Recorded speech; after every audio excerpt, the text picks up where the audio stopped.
Hello friends, good evening. कैसे हैं आप सब? आई होप आप सभी ठीक होंगे।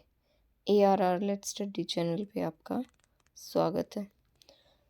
अगर आपने अभी तक हमारे चैनल को सब्सक्राइब नहीं किया है तो प्लीज़ चैनल को सब्सक्राइब कर लीजिएगा।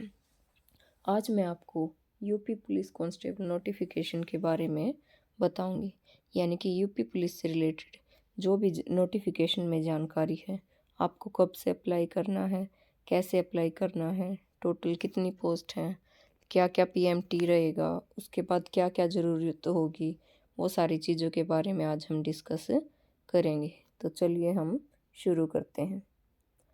जैसा कि आप सभी को पता है, यूपी पुलिस ने जो है कांस्टेबल के लिए ऑफिशियल नोटिफिकेशन जारी कर दिया है। तो यूपी पुलिस में जो मेल और फीमेल दोनों के लिए ही बेसिक पे 5200 से 20,200, ग्रेड पे 200, नए वेतनमान में वेतन मैट्रिक्स ₹21,700 के अंतर्गत निम्नलिखित रिक्त पदों को भरने के लिए ऑनलाइन आवेदन पत्र आमंत्रित किए। यानी कि आपका ग्रेड पे कितना रहेगा? 2,000 रुपये। तो टोटल सीट्स कितनी हैं? 60,244। तो इसमें से जो अनारक्षित है, यानी कि UR के लिए कितनी सीट हैं? 24,102। EWS के लिए 6,024। अन्य पिछड़ा वर्ग के लिए 16,264। अनुसूचित जाति के लिए 12,650 और अनुसूचित जनजाति के लिए 1,204। तो यानी कि टोटल जो है यूपी पुलिस के लिए 60,244 जो वैकेंट पोस्ट हैं, उनके लिए नोटिफिकेशन यूपी पुलिस ने जारी किया है। अब जो है इसमें मेल और फीमेल दोनों के लिए ही ये वैकेंसी है। अब जो है इनमें चेंज भी किया जा सकता है, लेकिन जो टोटल वैकेंसी अभी तक नोटिफिकेशन में 60,244 ही है। अब आप कब से आवेदन कर सकते हैं, कब से अप्लाई कर सकते हैं? इनके लिए जो है अप्लाई करने के लिए आप जो 27 दिसंबर से आप इस यूपी पुलिस कांस्टेबल के लिए अप्लाई कर सकते हैं। इसमें जो आपकी फ़ीस है और जो एप्लीकेशन है वो फॉर्म कब तक सबमिट होंगे? वो 16 जनवरी 2024 तक सबमिट होंगे, यानी कि लगभग 20 दिन तक आप जो है इसके लिए अप्लाई कर सकते हैं। इसमें जो है अगर आपने कोई एरर कर दिया है फॉर्म फिल करते टाइम, कोई मिस्टेक हो गई है या आपकी फ़ीस सबमिट करनी रहती है, तो आप उसको 2 दिन लेट यानी कि 18 जनवरी तक सबमिट कर सकते हैं।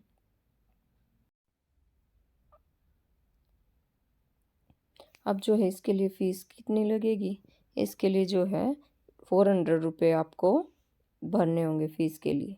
अब इसमें जो है आगे देख लेते हैं कि जो आप है आपके लिए जो शैक्षिक योग्यता है, एजुकेशनल क्वालिफिकेशन, वो कितनी होनी चाहिए?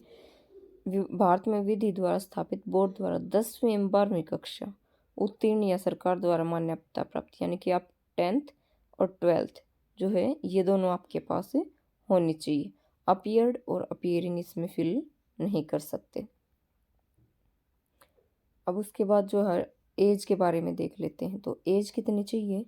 जो मेल हैं उनको 1/7/2023 को जिन्होंने 18 ईयर्स की एज प्राप्त कर ली है और जो 22 वर्ष की जो आयु है वो प्राप्त ना की हो, अर्थात यानी कि जिस भी कैंडिडेट का जो जन्म है वो 2 जुलाई 2001 से पहले और 1 जुलाई 2005 के बाद नहीं होना चाहिए, यानी कि जो आपकी एज है वो 18 से 22 के बीच में होनी चाहिए।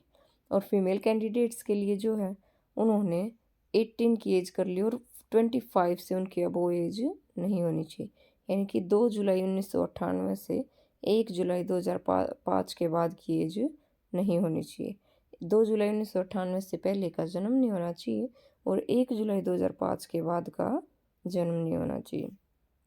लेकिन जो अन्य पिछड़ा वर्ग हैं और जो SC हैं, ST हैं, ठीक है, उनके लिए और जो अन्य श्रेणी हैं जो मतलब उत्तर प्रदेश के ही हैं, जो यूपी के ही हैं, उनके लिए आयु सीमा में छूट है जो वो दे दी जाएगी।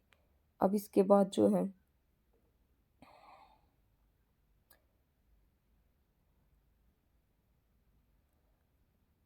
टोटल मार्क्स के बारे में जान लेते हैं, यानी कि इसके जो है लिखित परीक्षा होगी, ठीक है। रिटन टेस्ट है जो वो कैसा होगा? रिटन टेस्ट है जो वो ऑफलाइन परीक्षा होगी उसकी, ठीक है। जो ऑफलाइन होगी इसमें जिनके आवेदन प्रथम टेस्ट जिनके सी होंगे ऑफलाइन रिटन टेस्ट होगा। लिखित परीक्षा में क्या होगा, वस्तुनिष्ठ प्रकार का प्रश्न पत्र यानी कि ऑब्जेक्टिव होंगे। ऑफलाइन होगा आपका, लेकिन उसमें मल्टीपल क्वेश्चंस यानी कि ऑब्जेक्टिव क्वेश्चंस पूछे जाएंगे। टोटल कितने मार्क्स की होगी जो कोई एग्जाम होगा वो टोटल 300 मार्क्स का होगा, ठीक है, जो 2 घंटे का होगा। अब इसमें कौन कौन से 4 सब्जेक्ट्स होंगे जो शामिल होंगे, जनरल नॉलेज सामान्य ज्ञान, जनरल हिंदी सामान्य Hindi, numerical and mental ability संख्यात्मक और मानसिक योग्यता, और मानसिक एप्टीट्यूड, ठीक है, यानी कि मेंटल एप्टीट्यूड, आईक्यू और रीजनिंग एबिलिटी, ये सारे जो हैं इसमें शामिल होंगे। अभ्यर्थियों को लिखित परीक्षा में गलत उत्तर देने के लिए ऋणात्मक अंक प्रदान किए जाएंगे। जी हाँ, नेगेटिव मार्किंग भी इसमें होगी। तो जो टोटल है इसमें कितने क्वेश्चंस होंगे, 150 क्वेश्चंस होंगे, जिसमें जो आपका राइट आंसर होगा उसके लिए आपको 2 अंक मिलेंगे, 2 मार्क्स मिलेंगे। और अगर आपका गलत हो जाता है तो जो आपके प्रत्येक गलत उत्तर के लिए आपकी -0.5 है, जो वो नेगेटिव मार्किंग है, ठीक है। अब जो है इसमें OMR प्रणाली है, यानी कि OMR शीट पर आपको ये एग्जाम देना है।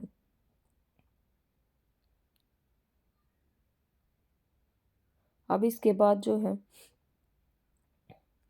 हम देख लेते हैं कि जो है फिजिकल स्टैंडर्ड टेस्ट, यानी कि मेल को कितने फिजिकल स्टैंडर्ड टेस्ट क्लियर करना होगा और फीमेल के लिए क्या क्या जो इसकी शर्तें हैं। मेल के लिए जो है ऊंचाई है, यानी कि जो UR है और अन्य पिछड़े वर्गों में सूचित जो जाति है उसके जो मेल हैं उन कैंडिडेट्स के लिए जो हाइट है वो 168 सेंटीमीटर होनी चाहिए।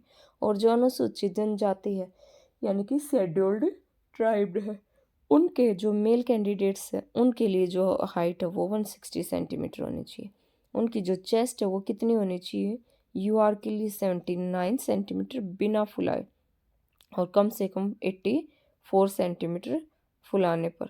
और जो अनुसूचित जनजाति उनके लिए जो है अब उन कैंडिडेट्स के लिए 77 सेंटीमीटर बिना फुलाए और 82 सेंटीमीटर फुलाने पर, ठीक है, यानी कि न्यूनतम 5 सेंटीमीटर आप जो अपनी चेस्ट को फुला सकते हैं। उसके बाद जो फीमेल्स कैंडिडेट्स हैं उनके लिए हाइट कितनी है, जो UR हैं, अन्य पिछड़े वर्ग और अनुसूचित जाति है उनकी महिला अभ्यर्थी उनके लिए जो हाइट है वो 152 सेंटीमीटर होनी चाहिए। उसके अलावा जो अनुसूचित जनजाति की महिलाएं हैं उनके लिए हाइट 147 सेंटीमीटर होनी चाहिए। और जो वेट है वो जो है महिलाओं के लिए न्यूनतम 40 किलो होना चाहिए।